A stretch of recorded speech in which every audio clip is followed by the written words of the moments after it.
Hello everyone, welcome back to my YouTube channel. आज का हमारा मैथ्स का जो क्वेश्चन है वह इस प्रकार से है। 3 वर्ष पूर्व ए तथा बी की औसत आयु 18 वर्ष थी। सी को मिलाकर उनका औसत उम्र 22 वर्ष हो जाता है। तब सी की आयु क्या होगी, ये हमको ज्ञात करना है, फाइंड करना है। ओके, इस क्वेश्चन के लिए जो ऑप्शन है वह इस प्रकार से है।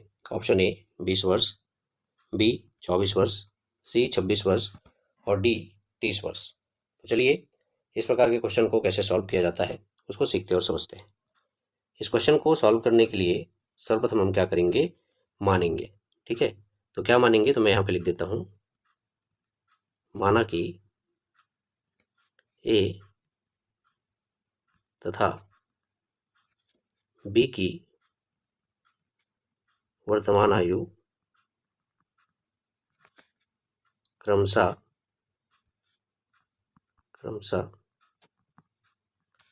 एक्स तथा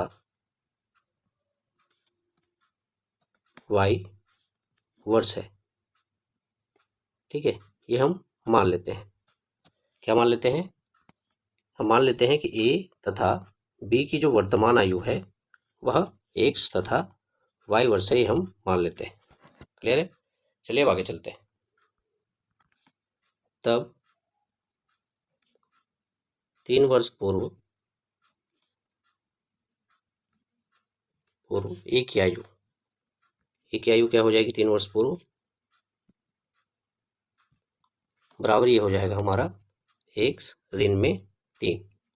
ठीक है, वही 3 वर्ष पूर्व बी की आयु की अगर बात करें तो 3 वर्ष पूर्व बी की आयु बराबर क्या हो जाएगा? तो ये हो जाएगा हमारा वाई ऋण 3। क्लियर इतना? ओके, अब चलिए आगे इसको सॉल्व करेंगे प्रश्नानुसार। ठीक है, मैं यहाँ पे लिख सकता हूँ।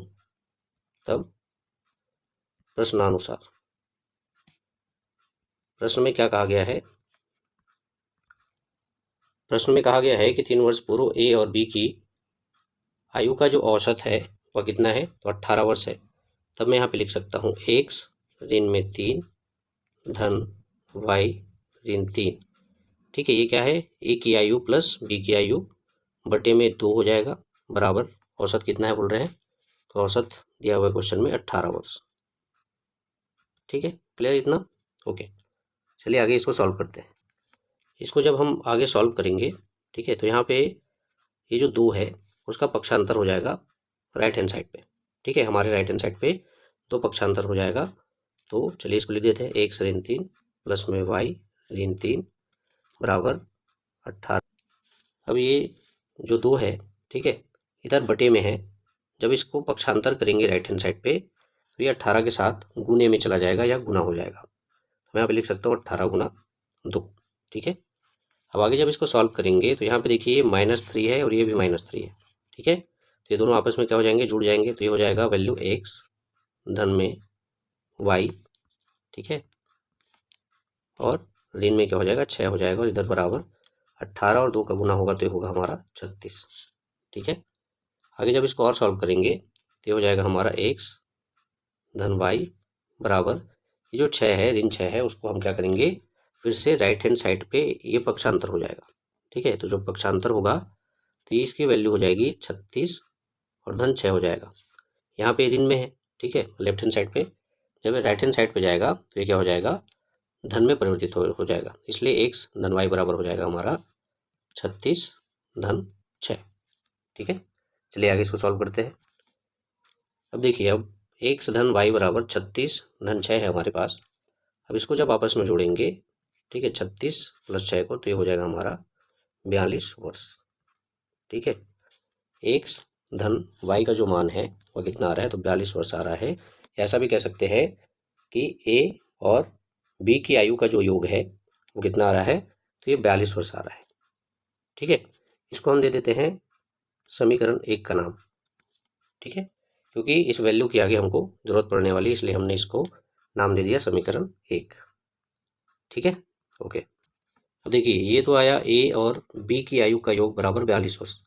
अब आगे क्वेश्चन में कहा गया है कि ए तथा बी की आयु के साथ यदि हम सी की आयु को मिला दें तो उनका औसत कितना हो जाता है? 22 वर्ष हो जाता है। ठीक है, तो मैं यहाँ पे इसको लिख देता हूँ। अब ए तथा बी की आयु के साथ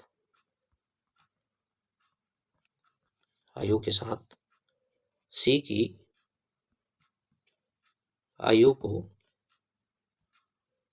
मिलाने पर औसत कितना हो जाता है। औसत बराबर मैं यहाँ पे लिख सकता हूँ, औसत हो जाता है हमारा 22 वर्ष। ठीक है, जब ए बी तथा सी की आयु को मिलाया जाता है या आयु का जो योग किया जाता है, तब इनका जो औसत है वो कितना आता है, तो ये आता है हमारा 22 वर्ष। ठीक है, क्लियर इतना। ओके, चलिए आगे इसको सॉल्व करते हैं। तब मैं यहाँ पर लिख सकता हूँ तब प्रश्नानुसार। ठीक है, प्रश्नानुसार हम क्या लिख सकते हैं, यहाँ पे हम लिख सकते हैं एक्स प्लस वाई प्लस में हम किसकी आयु को जोड़ देंगे, तो सी की आयु को जोड़ देंगे। ठीक है, तो इनका जो औसत है, इनके औसत का मान कितना आ रहा है, तो यार है हमारा 22 वर्ष। ठीक है, ओके, आगे जब इसको सॉल्व करेंगे तो एक्स प्लस वाई प्लस सी बराबर ये हो जाएगा हमारा 22 गुने में 3। ठीक है, अब गुने में 3 कैसे आया, तो ये जो 3 है यहाँ पे एक्स धन वाई धन सी बटे में 3। ठीक है, इसको जब पक्षांतर करेंगे राइट हैंड साइड पे, तो ये 22 के साथ गुने में चला जाएगा। ठीक है, तो पक्षांतर करने पर एक्स धन वाई धन सी बराबर हो जाएगा 22 गुना 3। चलिए इसको आगे सॉल्व करते हैं, तो एक्स प्लस वाई प्लस सी बराबर हो जाएगा 66। ठीक है, ओके, अब जब हम एक्स प्लस वाई प्लस सी बराबर 66 वाली वैल्यू को सॉल्व करेंगे आगे, ठीक है, तो क्या हो जाएगा, अब देखिए यहाँ पे एक्स प्लस वाई। ठीक है, तो इसकी जगह पे हम क्या लिख सकते हैं, तो इसकी जगह पे हम लिख सकते हैं 42 प्लस में सी और बराबर में क्या है, तो 66। अब ये 42 कहाँ से आया, तो आपको याद होगा हमने समीकरण 1 की बात करी थी, समीकरण 1 माना था। ठीक है, वहाँ से ये वैल्यू आई, क्या आया, 42 आया। ठीक है, अब चलिए इसको आगे सॉल्व करते हैं। अब ये जो 42 है उसको हम पक्षांतर करेंगे राइट हैंड साइड पे। ठीक है, तो पक्षांतर करने पर ये वैल्यू हो जाएगा सी बराबर में 66 और ऋण में हो जाएगा ये क्या, 42। अब यहाँ पे देखिए ये जो 42 है, ठीक है, ये धन में है यहाँ पे। ठीक है, इसको जब पक्षांतर करेंगे राइट हैंड साइड पे, तो ये माइनस में हो जाएगा या ऋण में चला जाएगा। ठीक है, चलिए आगे इसको सॉल्व करते हैं। तो सॉल्व करने पर सी बराबर 66 में से जब 42 को माइनस करेंगे तो हमारे पास वैल्यू बचेगा 24। तो ये जो 24 आएगा वो आएगा वर्ष में। ठीक है, और यही हमारी इस क्वेश्चन का आंसर भी है। क्वेश्चन में हमको किसकी आयु पूछी गई है या किसका उम्र पूछा गया है, तो सी का उम्र पूछा गया है। ठीक है, इसलिए हम यहाँ पे लिख सकते हैं, इसलिए सी की आयु बराबर हम क्या लिख सकते हैं, तो 24 वर्ष। ठीक है, ये हमारे इस क्वेश्चन का आंसर होगा। तो चलिए बारी आती है ऑप्शंस की तरफ चलने की। ऑप्शंस की तरफ चलते हैं और देखते हैं कौन से ऑप्शन में 24 वर्ष दिया हुआ है। ओके, जब हम ऑप्शंस की तरफ आते हैं तो हम देखते हैं कि ऑप्शन नंबर बी में 24 वर्ष दिया हुआ है, यानी कि इस क्वेश्चन के लिए जो राइट आंसर होगा वो होगा ऑप्शन नंबर बी। ठीक है, सी की जो आयु है वह कितनी होगी, तो सी की आयु होगी हमारी 24 वर्ष। ठीक है, ओके, आशा करता हूँ आप लोग को इस प्रकार का क्वेश्चन कैसे सॉल्व किया जाता है और बहुत अच्छे तरीके से समझ में आया होगा तथा यह वीडियो जो है आप लोग के लिए यूजफुल साबित होगा। इसी प्रकार के इंपॉर्टेंट टॉपिक क्वेश्चंस को लेकर मिलते हैं हमारे नेक्स्ट वीडियो में। तब तक के लिए धन्यवाद।